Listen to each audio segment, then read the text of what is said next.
नमस्कार प्रिय दर्शकों, आज हम आपको दिखा रहे हैं चारू दीदी जो कि पद यात्रा कर रही हैं और पैदल यात्रा है। आप देख सकते हैं ना चप्पल है ना खड़ाऊ है और हल्दी घाटी से इनकी यात्रा प्रारंभ हुई है। आज पचौर शहर में गौ पद यात्रा पहुंच चुकी है।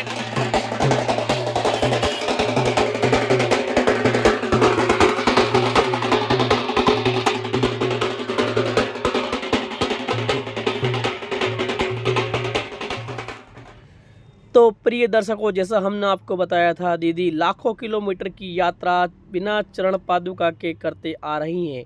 पचौर शहर की धरा आज पुण्य हो चुकी है, जो कि इतने पवित्र साध्वी आपके शहर पचौर में पहुंच चुकी हैं। दर्शन कीजिए।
प्रिय दर्शकों, आप देख रहे थे इस वक्त अभी पचोर के अंदर 31 वर्षीय गो पर्यावरण चेतना पद यात्रा आपके शहर पचोर में पहुंच चुकी है और उनके साथ में रथ भी है जिसमें मंच बना हुआ है। अलग से कोई मंच बनवाने की आवश्यकता नहीं है, ना ही कोई चढ़ावा स्वीकार किया जाता है, ना ही कोई किसी भी रूप से साड़ी वस्त्र किसी प्रकार का कोई भी चढ़ावा स्वीकार नहीं है, ना ही दक्षिणा स्वीकार है, ना ही इनके पास दान पात्र है जिसमें अपन दान दक्षिणा डाल सकते हैं। इवन यहाँ पर जो इनकी टीम रुकती है उनको पानी नहाने के लिए टैंकर वगैरह आवश्यकता पड़ती है, तो उसका भी पैसा देकर ये लोग डलवाते हैं। बाद बाकी फ्री में कुछ भी नहीं लेते, दान दक्षिणा भी नहीं लेते। 1 घंटे की कथा जो यहाँ पर होने जा रही है उसका कुछ हिस्सा हम आपको यहाँ पर दिखाने का प्रयास करेंगे और अलग से कोई मंच बनवाने की आवश्यकता नहीं है। यहाँ पे इनके पास सब चीज़ पूरी व्यवस्थित तैयार है और देख सकते हैं आप, इसी में मंच बना हुआ है इनका। ना ही कोई झांकी मंडप का मामला है, जो है सामने है आपके, किसी प्रकार से कोई झांकी मंडप नहीं। इसी गाड़ी के अंदर स्पीकर्स वगैरह सभी लगे हुए हैं। अलग से कोई किसी प्रकार का डेकोरेशन का खर्चा बिल्कुल नहीं किया जाता है। देख सकते हैं आप, 31 वर्षीय गो पर्यावरण एवं आध्यात्मिक चेतना पद यात्रा मंदिर पर पहुंचती है और मंदिर पर पहुंचने के पश्चात आप देख सकते हैं यहाँ पर ज़ोरदार बारिश शुरू हो गई है। हम आपको दिखाते हैं पूरा बारिश का दृश्य और एक चमत्कार, क्योंकि किसी प्रकार से पानी का कोई मौसम नहीं था, उसके बाद अचानक पानी का मौसम बना और बारिश यहाँ पर शुरू हो गई। हम दिखाते हैं आपको बारिश का दृश्य भी देख सकते हैं आप।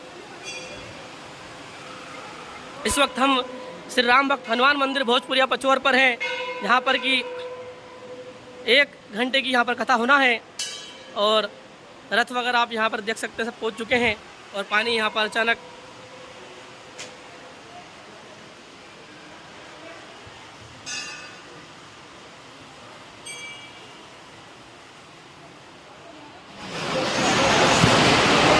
और ये गाय देख रहे हैं आप, पुंगू नूर इस गाय का नाम है, जो कि दक्षिण भारत में पाई जाती है। सिर्फ इतनी ही होती है, 3.5 फीट के आसपास।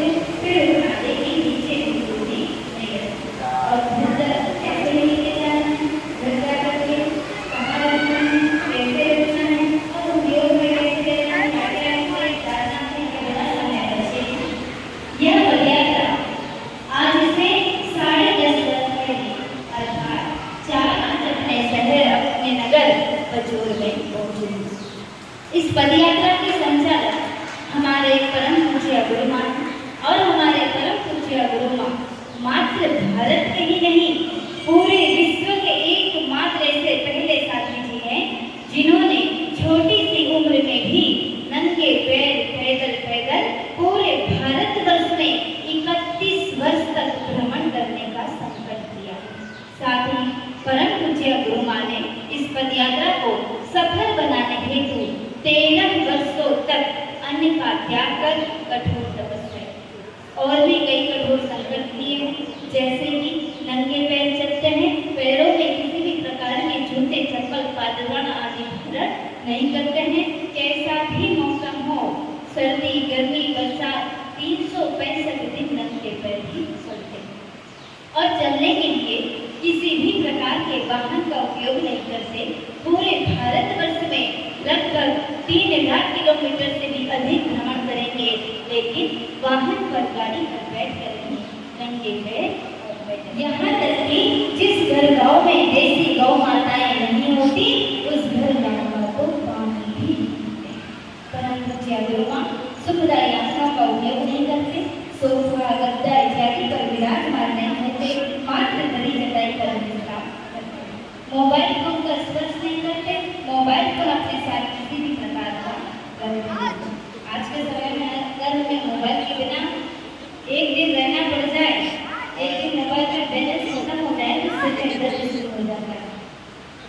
बैलेंस की बात करूँ, 2 घंटे नेटवर्क नहीं आए तो हालत खराब हो जाती कि आज का दिन निकलेगा कैसे बिना मोबाइल के। अब उन्होंने तो मोबाइल को स्पर्श न करने का साथ ही परम पूज्य गुरु माँ को अपना खुद का नाम हो ऐसा कोई लोग लालच होगा। गुरु माँ का कहना है कि ना हमें नाम चाहिए, ना हमें दान चाहिए, ना हमें मान चाहिए, हमें तो केवल और केवल मात्र गौ हत्या से मुक्त और गौ सेवा से युक्त, स्वच्छ सुंदर प्लास्टिक मुक्त और नशा मुक्त हरा भरा हिंदुस्तान चाहिए और कुछ नहीं चाहिए। आप सब विचार कर सकते हैं कि आज अपने गांव में कितने महान तपस्वी संत पधारे हैं जो हमसे तो कुछ नहीं लेते, लेकिन बिना कुछ लिए भी हमें सत्संग के माध्यम से कितना सारा दे जाते हैं जिससे हमारा जीवन भी सफल हो जाता है। आज हम सभी का अति सौभाग्य है कि ऐसे महान तपस्वी संत अपने गांव में पधारे, उनकी चरण कमल अपने गांव की धरती पर पड़े, जिससे अपने गांव की धरती भी पवित्र प्राप्त होने जा रहा है। और सबसे बड़ी बात तो यह है कि दर्शन के साथ साथ आज हम सभी को ऐसे महान तपस्वी संतों के मुखारविंद से सत्संग सुनने का, वो भी श्रावण महीने के। हम मर जाएंगे ना, उसके बाद भी काम खत्म होने वाला नहीं है। 12 दिन का काम दूसरों को बता के चले जाते हैं कि मैं तो चला गया, मेरा काम और कर लेना है कि नहीं। तो काम तो मरने के बाद भी पूरा नहीं होगा। इसलिए अगर हमें कुछ पाना है, अच्छा जीवन बनाना है, सफल बनाना हमारे जीवन को, तो उसके लिए हमें समय निकालना पड़ेगा।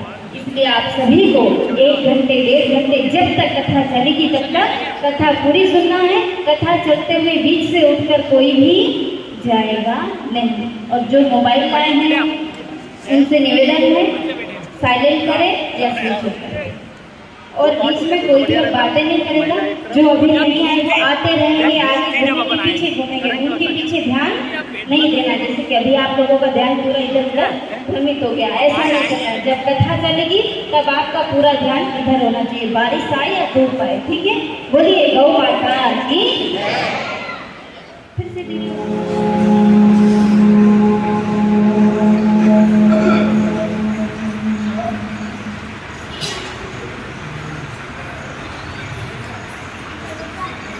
वक्रतुंड महाकाय कोटि सूर्य समप्रभा निर्विघ्नं कुरु मे देव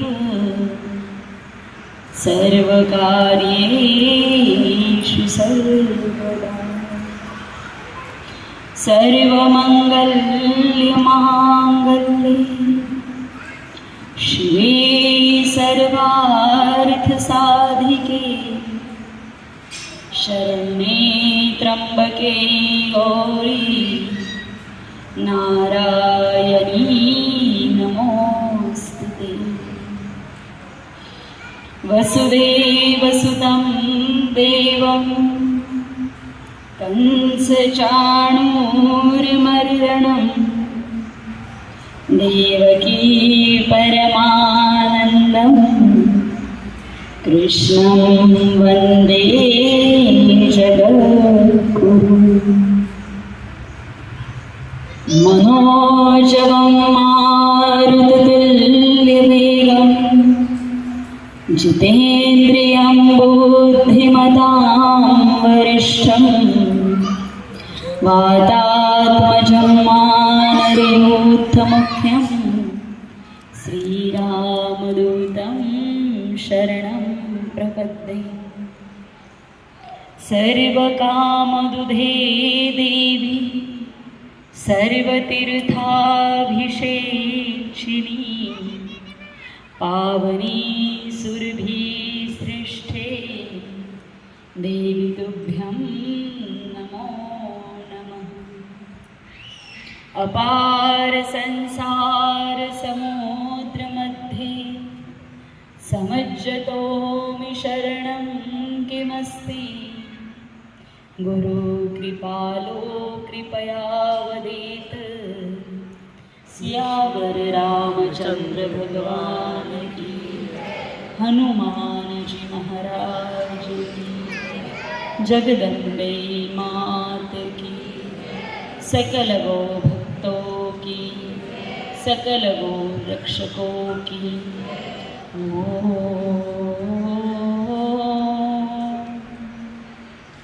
नमः पार्वतीपतये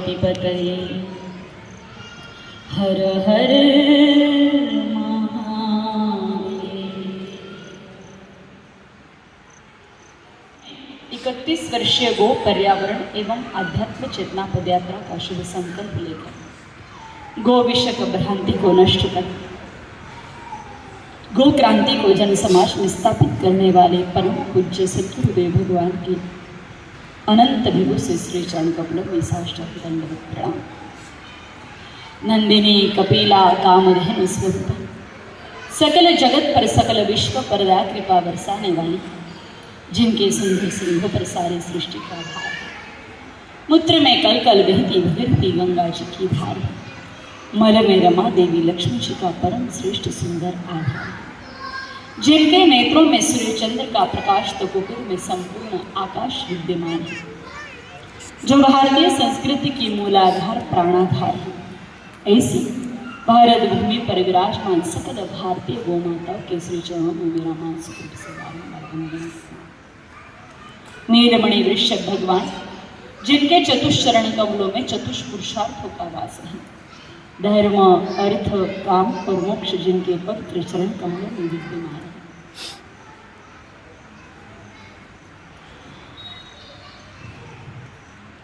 जिनकी पवित्र जिह्वा का स्पर्श प्राप्त करके जन्मांत निर्मित महर्षि उत्तम दृष्टि को प्राप्त कर गौतम बन जाते हैं। ऐसे श्रीनंदी महाराज, वीर भगवान, सांड देवता, ऋषभदेव भगवान के चरणों में भी मेरा बारंबार प्रणाम। इस आयोजन को सफल बनाने के लिए पुरुषार्थ करने वाले पुरुषार्थी कार्यकर्ता बंधुओं के पुरुषार्थ की भी भूरी वंदना, और साथ ही विराजमान आप सभी धर्म प्रेमी सज्जन हरिभक्त गोभक्त, आप सभी के श्री चरणों में, आप सभी के भीतर विराजमान परम शक्ति परमात्मा तत्व को वंदन करते हुए आप सकल भौतिक देहधारियों को मेरा हृदय से नमन। जब मनुष्य पर ईश्वर कृपा होती है तब जाकर के उसे सत्संग मिलता है। जब उस पर प्रभु की विशेष कृपा होती है तब जाकर के उसे पवित्र स्थान पर कथा सुनने का शुभ अवसर मिलता है। निश्चित रूप से आप हम सभी बड़े भाग्यशाली हैं कि श्रावण के पवित्र उपासना और अनुष्ठानात्मक में बीतने वाले इस मास में हमें भगवान राम जी के दरबार, माँ जगदम्बिका और सच्चिदानंद स्वरूप भगवान के परम सानिध्य में इस सत्संग को सुनने का मौका मिला है। यह सत्संग तो जीवन को सुखी बनाने के लिए होने वाला है, पर याद रखिएगा, मानव देह धारण करने वाले और गृहस्थी जीवन जीने वाले जब तक भौतिक रूप से, लौकिक रूप से सहज, सुखी और समाधानी नहीं है, तब तक उनके जीवन में भक्ति की अखंड उच्चतम धारा प्रवाहित होना संभव नहीं है। जिनकी बेटी की सगाई नहीं हो रही है, उम्र अब 24 की 26 होने चली है, क्या उस माँ का, उस बाप का भजन में मन लगेगा? हाँ, कोई उच्च कोटि के साधक है, उनकी बात अलग है, पर अगर हम सर्व सामान्य गृहस्थी जीवन में बात करें तो मन लगने वाला नहीं। अगर ये सारे काम व्यवस्थित सुसमय पर होते रहे तो मन भी बड़े आराम से भजन कीर्तन में लगा रहेगा। और फिर अगर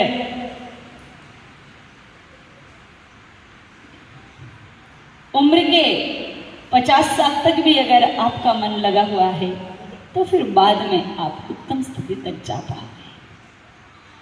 और ये कथा आप लोगों के सुखों को लेकर के ही कही जा रही है। संसार के समस्त सुख गौ माता की कृपा से मिल सकते हैं, और वो कैसे, यही चर्चा हम इसमें करेंगे। हाँ, मैं कथा को प्रारंभ करूं उससे पहले कुछ विशेष बातें हमारी इस यात्रा की समझ सको, इस में आपके मन में कहें या कुछ शामिल तो उसको भी दूर कर सके। यात्रा 4 दिसंबर 2012 को निकली थी, सुबह 3:15 बजे ब्रह्म मुहूर्त, और अभी तक 1,10,000 किलोमीटर की दूरी को इस यात्रा ने पार कर लिया। 20,900 गांव में होकर के आज यह ईश्वर कृपा से हमारे यहाँ पचौड़ में पहुंचे हैं। इस यात्रा के प्रणेता मेरे परम पूज्य गुरुदेव भगवान हैं, और गुरुदेव भगवान ने इस यात्रा को सफल बनाने के लिए कई कठोर संकल्प तो लिए ही हैं, लेकिन साथ ही साथ उन्होंने इस यात्रा को एक बड़ा सुंदर सा नियम भी दिया है, और वो नियम है हमारे यात्रा के यात्री, पदयात्री, कार्यकर्ता, संत, अतिथि कभी किसी के घर नहीं जाते। कहीं से भी किसी भी प्रकार का रुपया, पैसा, दान, भेंट, उपहार, नारियल, अगरबत्ती, फूल, माला, अन्न, जल स्वीकार नहीं करते। यहाँ तक कि हम पानी भी मांग करके नहीं पीते हैं। कोई प्रेम से पानी पिलाए तो पी लेंगे, अगर उसके घर में गौ माता जी है और वो पूरा परिवार निर्व्यसनी है तो। बाकी जिस घर में गैया नहीं और कोई भी दुर्व्यसन किया जाता हो, फिर वो चाय का हो, उस घर का पानी मारे देने के उपयोग के लिए जरूर में टंकियां बनी हुई हैं, उनको भरवाते। लेकिन किसी व्यक्ति विशेष के घर, मान, दुकान या फार्म हाउस से अगर वो पानी भरवाते हैं, उसका भी मूल्य चुकाने का पूरी प्रयत्न करते हैं। आपके गांव में आए हैं, शहर नगर में आए हैं, जितनी देर जैसे आप सज्जनों की इच्छा होगी उतनी सी देर भगवती माता जी के घर से दीवालों की कथा सुनाएंगे, और तत्पश्चात बिना कुछ लिए कल सुबह यहाँ से अगले गांव के लिए प्रस्थान कर जाएंगे। इस यात्रा के कई उद्देश्य है। पर्यावरण की रक्षा हो, आध्यात्म का प्रचार प्रसार हो, पाखंड, अंधश्रद्धा भारत भूमि से जड़ से मिट जाए, और सबसे महत्वपूर्ण उद्देश्य इस यात्रा का विगत 1200 वर्षों में विधर्मियों के साथ रह करके हम अपने दिव्य भगवती गौ माता जी की अद्भुत महिमा को भूल चुके हैं। उन गाय माता जी की दिव्यता को हम जाने, समझे, पहचाने, और गौ माता की सेवा से सुखी, श्रेष्ठ, संपन्नशील, उत्कृष्ट जीवन जिए, ये इस यात्रा का सबसे महत्वपूर्ण उद्देश्य है। अब एक विषय और आपके मन में हो कि सारी बातें सही है, लेकिन गौ माता की कथा, भगवान राम, कृष्ण, देवी देवताओं की कथा तो होती है, गौ माता जी की भला कैसे कोई कथा? देखो, गाय माता जी की कथा सहज संभव है, क्योंकि कथा तो भक्त भगवान की होती है, और गाय माता तो भगवान की भी भगवान है। ऐसी गाय माता जी की कथा तो सहज ही संभव है। देखिए, आप कृष्ण भगवान को मानते हो? मानते हो तो कृष्ण भगवान की बात भी मानो। आज से लगभग 5,500 वर्ष पूर्व धरती पर कृष्ण भगवान का अवतार हुआ, और जब धरती पर कृष्ण भगवान का अवतार हुआ तो 12.5 वर्ष की उम्र तक श्री कृष्ण भगवान ने गौ माता को चराया। जब तक श्री कृष्ण भगवान ने गौ माता को चराया, तब तक उन्होंने अपने पैरों में जूते, चप्पल, पगड़, सैंडल, पहुनिया नहीं पहनी। नंगे पैर कृष्ण भगवान ने गौ माता को चराया। क्यों? दरअसल पहली बार जब कृष्ण भगवान माता को चर ले जा रहे थे तो उस मुहूर्त निकाला गया, शांडल ऋषि मुहूर्त निकाला। कल की अष्टमी बड़ा शुभ दिन है, और कल अष्टमी के दिन ही कृष्ण गौ माता को चराने के लिए आएंगे। अब आप मुझे एक बात बताइए, नहाने, धोने, घूमने फिरने, खाने पीने का कोई मुहूर्त निकाला जाता है? नहीं। मुहूर्त तो कोई खास चीज हो, स्पेशल चीज हो तो उसका मुहूर्त निकलता है। और श्री कृष्ण भगवान अगर गौ माता को चराने के लिए रवाना हुए और उसका मुहूर्त निकाला गया, तो इसका सीधा सा अर्थ है कि कृष्ण भगवान को गौ माताओं को चराना कोई साधारण काम नहीं है, इसलिए तो इसका मुहूर्त निकाला गया। गौ माता को चराना एक तप है, व्रत है, अनुष्ठान है, तपस्या है, इसलिए मुहूर्त निकाला गया। मुहूर्त के अनुसार जब कृष्ण भगवान गौ माताओं को चराने के लिए जा रहे थे तो उनकी माता यशोदा जी ने उन्हें नहला धुला करके नई 3 चीजें कृष्ण भगवान के हाथ में दे दी। एक सुंदर सा जूतों का जोड़ दे दिया, एक काली कंबलिया दे दी, और लखुटी दे दी। भगवान ने लखुटी को गौ माता के रक्षार्थ शस्त्र बना करके अपने हाथों में धारण कर लिया। गाय माता को मारने पीटने के लिए नहीं, डराने के लिए नहीं, भगाने के लिए नहीं। कोई दुष्ट पापी गौ माता को पीड़ा पहुंचाए, तकलीफ पहुंचाए तो उस पापी को दंड देने के लिए दंड रूप में उन्होंने हाथ में शस्त्र रूप में उस लखुटी को धारण किया। दूसरा, काली कपलिया को कंधे पर डाल दिया और जूते पहनने से मना कर दिया कि माँ मैं जूते नहीं पहनूंगा। मैया ने बहुत समझाया, कहा तू जंगल जाएगा, काटे कंकर भाटे पत्थर होंगे, चुभेंगे, तेरे नाजुक से चरण कमल खराब हो जाएंगे, लाला जूतों को पहन। कहते नहीं मामी जूते तो नहीं पहने। मैया ने बार बार समझाया, फिर भी कृष्ण भगवान नहीं माने। अंत में मैया ने कहा ठीक है लल्ला, तेरी जैसी मर्जी, जूते नहीं पहनने मत पहन, लेकिन मुझे कारण बता कि तू जूते क्यों नहीं पहनता।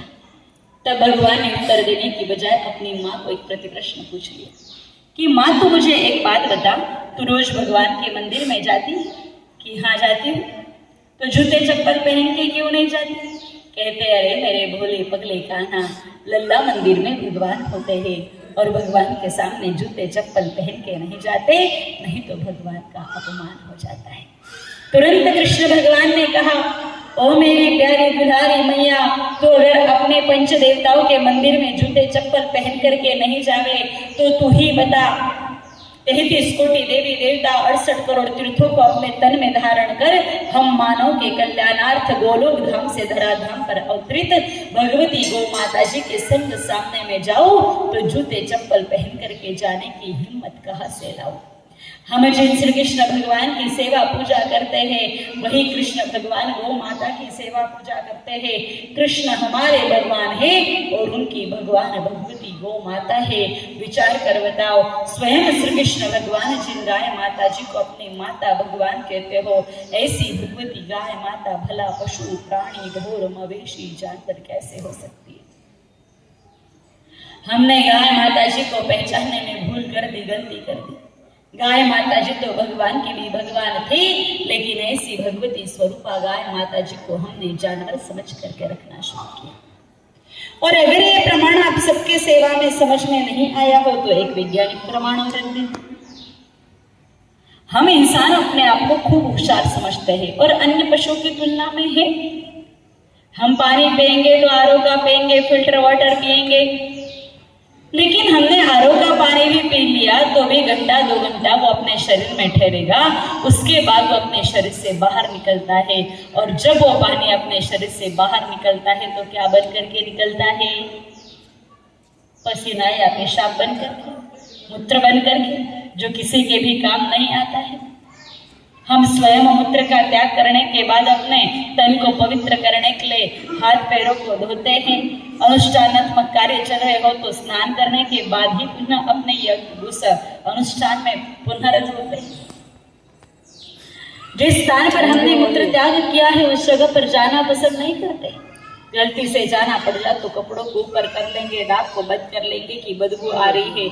अब विचार करो, हमने पिया हुआ आरओ का फिल्टर का पानी इतनी गंदी गति से अपने शरीर से बाहर निकलता है कि हम स्वयं उसको देखना भी पसंद नहीं करते। और एक तरफ विचार करो भगवती गाय माता जी का, हम गाय माता जी को आरओ का फिल्टर का पानी नहीं पिलाते हैं। गाय माता जी को पानी पिलाया जाता है हौद का, कुंड का, जिसमें भैंस भेड़ बकरी मुंह डालती है, कुत्ते नहा धो करके निकल पड़ते हैं। ऐसा गंदा पानी भगवती गाय माता जी पीते हैं, लेकिन वही गंदा जल जब भगवती गौ माता जी के परम पवित्र देह में से होकर के निकलता है तो वही गंगा जल गंगा जल के समान परम पवित्र गोमूत्र बन जाता है। जिस गोमूत्र को पी करके बड़े बड़े साधु संत तप तपस्या करने के लिए बैठते हैं, उसी गोमूत्र को पी करके तन के रोगों को मिटाया जा रहा है। बड़े बड़े कैंसर जैसे विकार गोमूत्र पीने से जड़ से खत्म हो जाते हैं। इंदौर के रविंद्रनाथ टैगोर मार्ग पर द जेन काउस कैंसर थेरेपी सेंटर बना हुआ है, जहां पर पिछले 13 वर्षों में 17,000 कैंसर के पेशेंट को दुरुस्त किया सिर्फ गोमूत्र से। पास में धौलपुर है, धौलपुर के भी जिला लेवल पर एक पंचगव्य अनुसंधान केंद्र और चिकित्सालय खोला गया। जब वहां पर गोबर गोमूत्र से बनी हुई औषधियां आए हुए रोगियों को दी गई तो वो 3.5-4 महीने के बाद स्वस्थ हो गए। उसके बाद वहां के स्वास्थ्य कर्मियों का कहना है कि हिंदुस्तान के प्रत्येक जिला लेवल पर अगर एक पंचगुप्त अनुसंधान केंद्र खोला जाए तो पूरे हिंदुस्तान को निरोगी बनने में सिर्फ 3 वर्ष का समय लगेगा। निरोगी देश घोषित हो सकता है देश गौशाला से। जूनागढ़ के कृषि विश्वविद्यालय में डॉक्टर A.B. गोयल का जी का कहना है कि गाय माता जी के गौमूत्र में 5100 एलिमेंट्स होते हैं, जिसमें से 388 एलिमेंट्स हम मानव के शरीर को निरोगी बनाने के बहुत काम आते हैं। मई 2016 में उन्होंने जो रिपोर्ट प्रकाशित की थी वो अखबारों में आई है, जिसकी कटिंग आज भी हमारे पास बनी है। विचार करो, जिस गाय माता का गोमूत्र ही इतना दिव्य हो, डॉक्टर्स जिसके लिए कहते हो, आज का मेडिकल साइंस कहता है the best antibiotic tonic in world is Indian cow urine. ऐसे गोमूत्र की दाता भगवती गाय माता भला पशु कैसे हो सकती है? हमने गाय माता जी को पहचानने में बहुत बड़ी भूल कर दी, गलती कर दी। गाय माता तो भगवान की भी भगवान है, लेकिन ऐसी भगवती स्वरूपा गाय माता को हमने जब से जानवर समझ कर रखा है सज्जनों, उसी दिन से तो अपने जीवन में दुख तकलीफें शुरू हुई है। आज कौन सुखी है?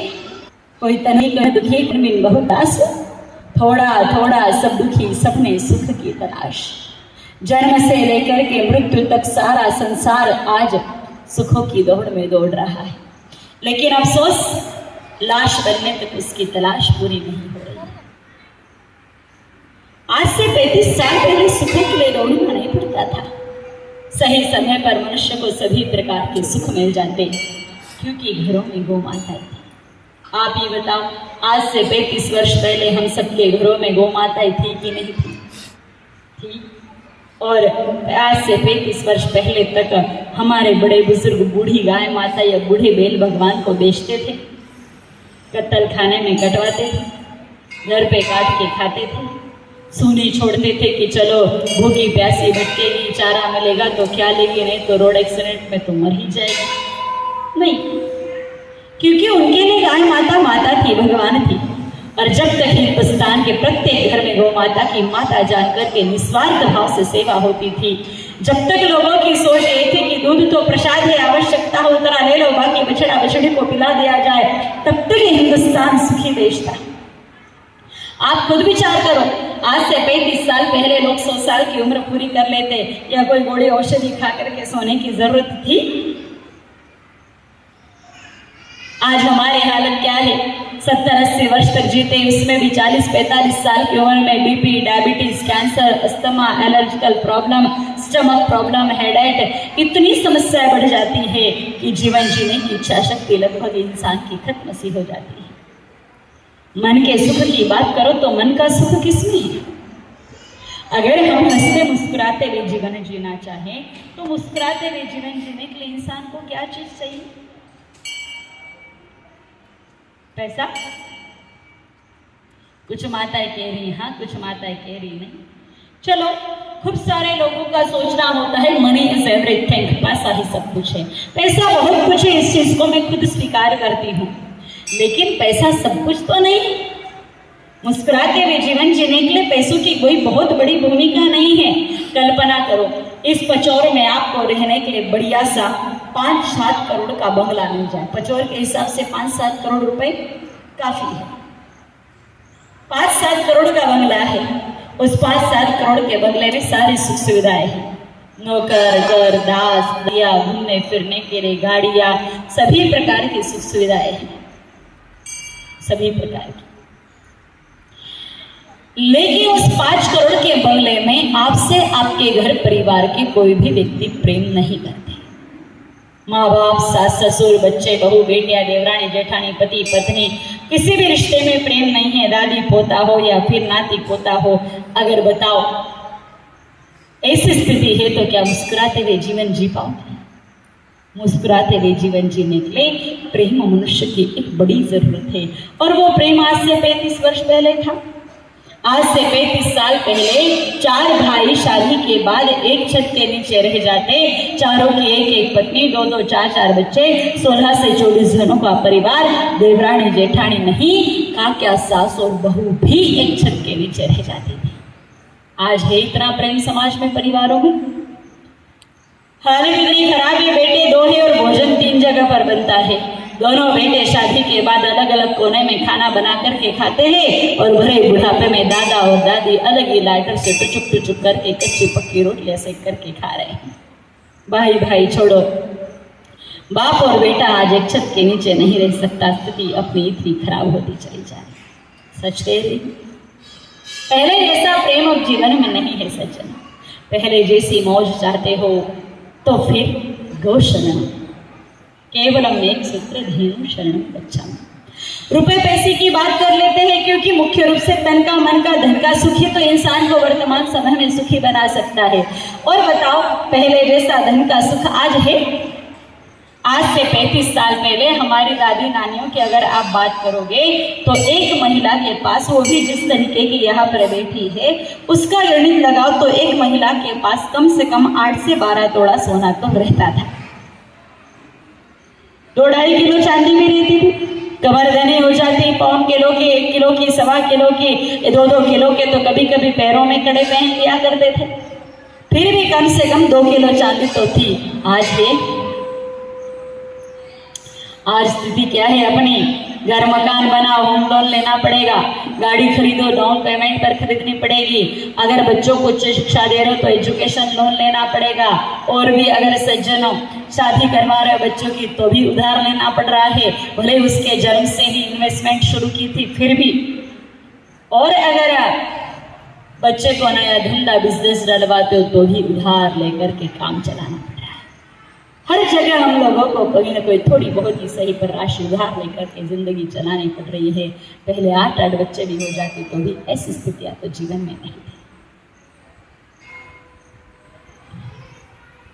और ये बात अगर आप सभी के समझ में नहीं आई हो तो माताओं के समझ में ऐसी सरल बात कहती हूँ। आज से 35 साल पहले अगर 100 मेहमान अचानक अपने घर पर आ जाते तो मेरी देश की माताएं बहनें देसी गौ के घी में रवा सेक करके शीरा पूड़ी बना करके 100 मेहमानों को खिला देती थी। आज अगर अचानक 100 मेहमान घर पर आ जाए तो शीरा पूड़ी बनेगी? छोड़ दो, सिर्फ 100 जनों का शरबत बनाना पड़े तो बन जाएगा? बच्चे को दौड़ाना पड़ेगा, दुकान से शक्कर लेकर के आ जा, फिर जाकर के शरबत बनेगा। इस स्थिति में आ पहुंचा है आज हमारा समाज। जब तक हमारे घरों में गैया थी, तन मन धन का सभी सुख हम लोगों के जीवन में थे। मृत्यु भी शानदार होती थी, हंसते हंसते लोग मर जाते थे। सुबह दादी जाती, पोते को मंदिर में घुमा के लाती, प्रसाद दिलाती, दादी पोते घर आते, फिर दादी कहती कि अब तेरे नन्हे हाथों से मीठा मीठा पानी पिला दे। पोता जाता, अंदर से लोटा भर के लाता, दादी को पानी पिलाता, लोटा वापस रख करके जब आता तो देखता कि आज दादी तो बैठी बैठी सो गई। वो कहता दादी उठ, अब दादी उठेगी? परमानेंट उठ जाती थी। लोग ताजुब करते, अभी तो मंदिर में मिले थे बस चले गए। इतनी शानदार मौत होती थी। अब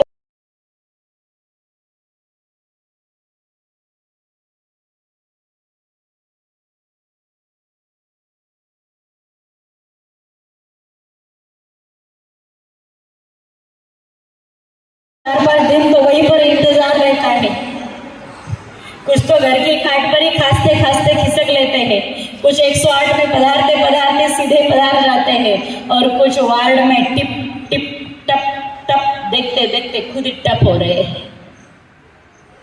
अगर हमें जीवन भी मौज से जीना है और मौत भी मुस्कुराते मुस्कुराते चाहिए हो तो एक ही उपाय है, और वो उपाय है भगवती गाय माता। आज भी श्रद्धा पूर्वक अगर हम गौ माता जी की सेवा करें तो सज्जनों संसार के समस्त सुख हम लोगों को भगवती गौ माता जी की कृपा से सहज ही मिल सकते हैं। जन्म से लेकर के मृत्यु तक नहीं, जन्म से पहले और मृत्यु के बाद भी संपूर्ण सुखों की प्राप्ति हमें गौ माता की कृपा से हो सकती है। महिलाएं ज्यादा बैठी है तो महिलाओं से जुड़े हुए विषय से ही शुरुआत करते हैं। स्टेप बाय स्टेप आगे बढ़ेंगे। निसंतान को संतान, संस्कारी संतान, कुशाग्र बुद्धि की संतान, बच्चा जन्मने के बाद स्वस्थ बना रहे, जैसा नाम रखो वैसे गुण लक्षण उसमें आए, बड़ा होकर के बिगड़े नहीं, पढ़ाई लिखाई में कोई दिक्कत है या तो फिर शादी सगाई कमाई में कोई समस्या है, और अंत में हम सबके निरोगी काया और हरिधाम जाने की अंतिम माया। ऐसी कुछ आगे बातें करते और कथा को विराम दे देते हैं। बात शुरू करते हैं माताओं से।